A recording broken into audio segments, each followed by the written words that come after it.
Bueno, estamos ahora de vuelta de la película. Como decía yo antes, era del año 1953, se estrenó esta película. Yo recuerdo haberla visto en su momento en el cine Alcántara, pero primero vi el tráiler, de esta película.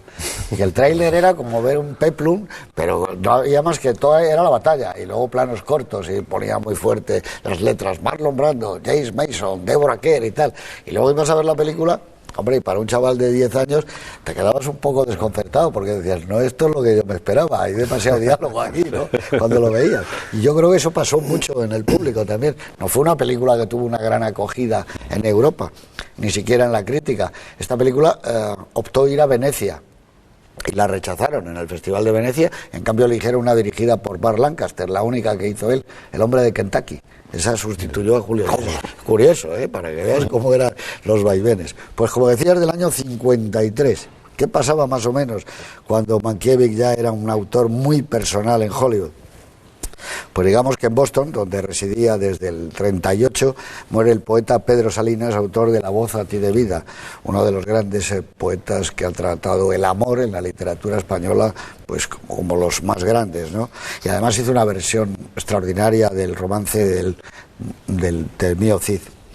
Digamos que en Estados Unidos confirma la pena de muerte el matrimonio Rosenberg, acusado de espionaje a favor de la Unión Soviética, que en España precisamente ese año termina el racionamiento del pan y se permite la venta libre del aceite, de la carne, en fin, acaba el periodo más oscuro. El tabaco, la cartilla del fumador, sí. Todas aquellas cosas. Y no de la fumadora, porque las mujeres españolas no fumaban. No.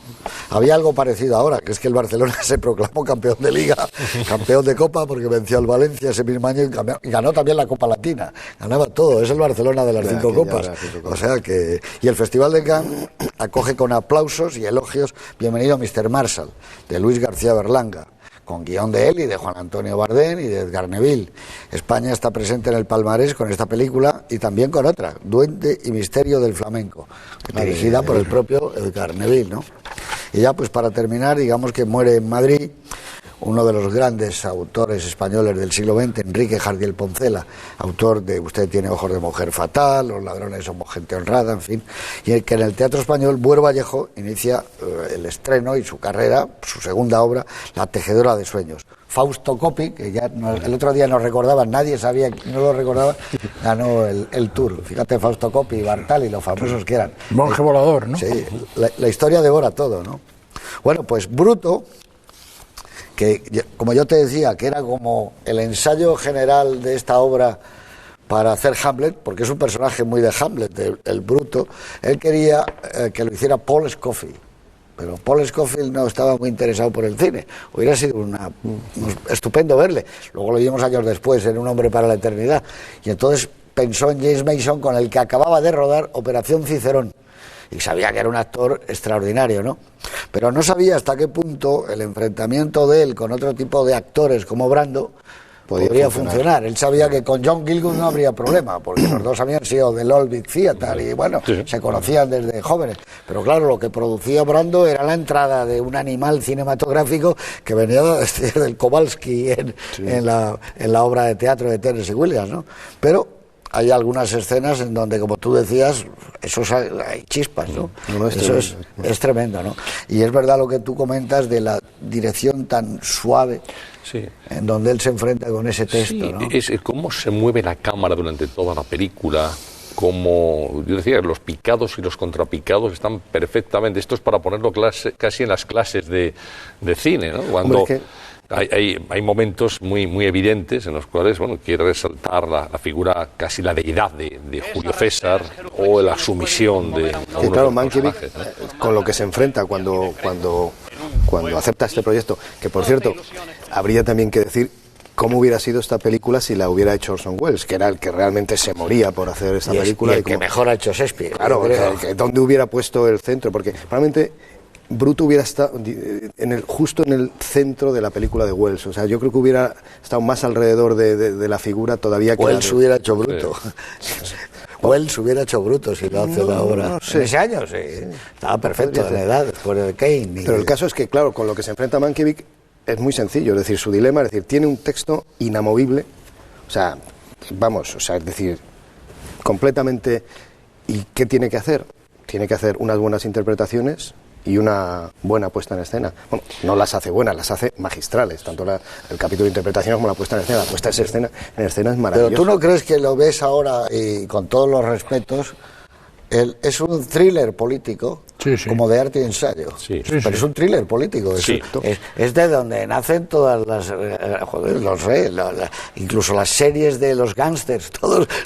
Porque la primera parte es cine negro. Es que además son personajes muy atormentados. Todos ellos. Personajes... todos tienen una carga de pasado que se supone que la conoces para entonces se juega con elementos, que forman parte del thriller. Es que tenemos el poder, el abuso de poder, la ambición, la envidia, en fin, todos los celos. La venganza, sobre todo. Y eso, son personajes con ansia de... Y luego el protagonismo, que hay una lucha interpretativa entre Marlon Brando y James Mason, pero también los personajes están luchando al final, porque, esto es considerado un traidor, los que se van, el nuevo poder.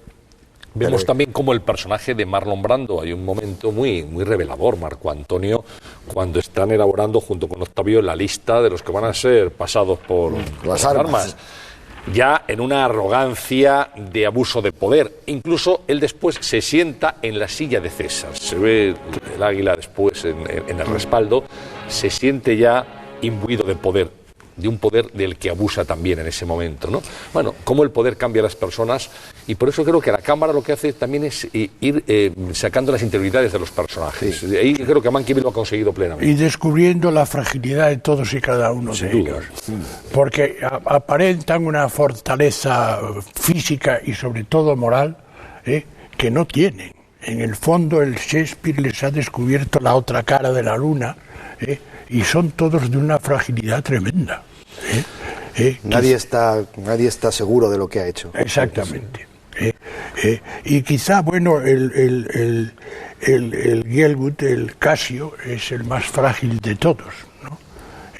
Porque al final se ha dado cuenta de que ha metido la pata, que no le han hecho caso cuando dijo que hay que cargarse también a Marco Antonio, porque si no nos vamos a tener que verlas con él, y no le hicieron ni caso. Quizá porque el protagonista de la historia... Ya os lo decía yo. Exacto. Quizá el protagonista, que es Bruto, es demasiado noble, ¿no? En esa oración fúnebre de Marco Antonio, que parece un especialista en oraciones fúnebres, se lo reconoce.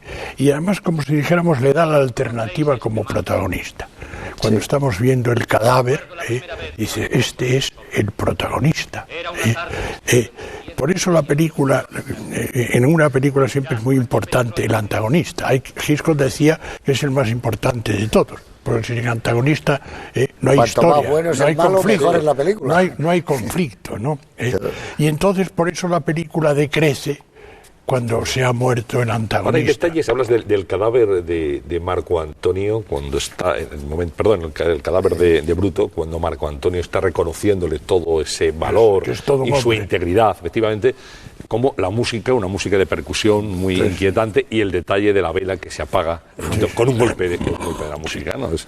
Se ha terminado ahí la historia, y un hombre que es reconocido por su antagonista, reconocido en sus valores, y que se portó muy bien con él, porque, claro, lo que le dice Casio, no le dejes hablar en las escaleras, porque si le dejas intervenir en el funeral de Julio César, a ver qué es lo que va a decir. Y cómo en un discurso que es digno de ser analizado en retórica, en dialéctica, estos hombres honestos, esto se parece que les está adulando, y al final le da la vuelta al argumento, logra cambiar el sentido de las masas, utilizando trucos que son también muy de la política, enseñar un señuelo, tengo aquí ese testamento, si yo lo leyera, pero no lo voy a leer, y luego hacer que la gente te lo pida. No os conviene saber lo que os amaba hacer. Claro, y lo que os podía dejar. Y se olvida, hace que se olvide. Y es también ver cómo la retórica y la dialéctica puede cambiar el curso de la opinión pública, en este caso, de la opinión de las masas. Por eso ¿Cómo cambian? Por eso nos gusta tanto El Padrino, claro. Shakespeare, claro. Pero naturalmente, pero ¿no? Es que es curioso porque el Bruto, que es probablemente el personaje más íntegro que hay, está tan seguro de lo que ha hecho en un principio, que no tiene duda de que él, cuando lo explique, eso va a ser... Y así parece, ¿verdad?